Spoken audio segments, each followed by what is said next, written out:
शिक्षक दिवस के मौके पर राष्ट्रपति द्रौपदी मुर्मू ने विज्ञान भवन नई दिल्ली में आयोजित एक समारोह में देश भर के 45 शिक्षकों को राष्ट्रीय पुरस्कार प्रदान किए।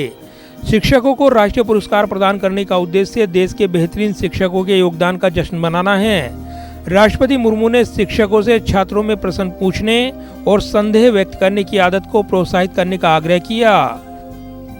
आज पुरस्कार पाने वाले सभी शिक्षकों को मैं हार्दिक बधाई देती हूँ।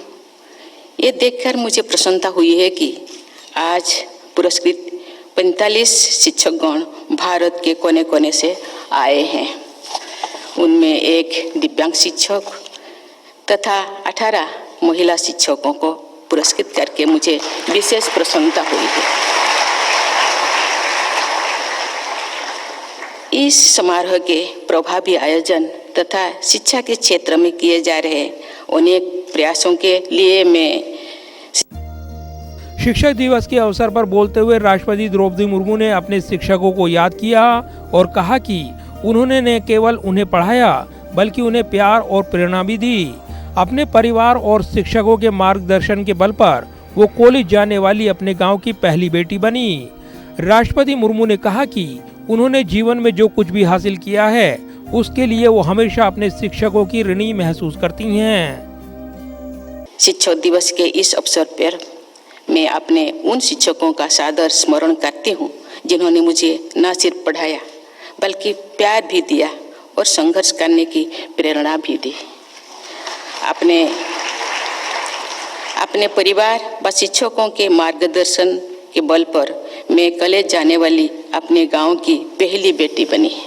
अपनी जीवन यात्रा में मैं जहां तक पहुंच सकी हूं उसके लिए अपने उन शिक्षकों के प्रति मैं सदैव कृतज्ञता का अनुभव करती हूं।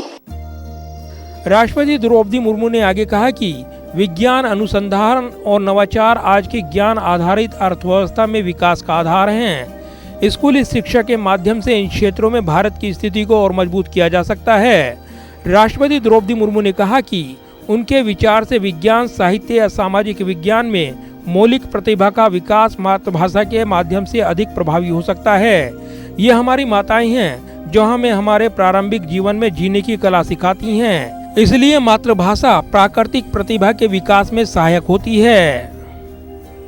राष्ट्रपति द्रौपदी मुर्मू ने कहा कि शिक्षक ही हमारी शिक्षा प्रणाली की प्राण शक्ति है। ऐसे में शिक्षकों की महत्ता भारत जैसे बड़े देश में काफी अहम हो जाती है। राष्ट्रपति ने कहा कि भारत की स्कूली शिक्षा व्यवस्था विश्व की सबसे बड़ी शिक्षा प्रणालियों में शामिल है। 15 लाख से अधिक स्कूलों में लगभग 97 लाख शिक्षकों द्वारा 26 करोड़ से अधिक विद्यार्थियों को शिक्षा प्रदान की जा रही है। इसलिए राष्ट्रीय शिक्षा नीति 2020 में स्कूली शिक्षा और उच्च शिक्षा के लिए भारतीय भाषाओं के प्रयोग पर जोर दिया गया है। कैमरामैन विद्याब्रिक के साथ प्रदीप कुमार, टोटल न्यूज़, दिल्ली।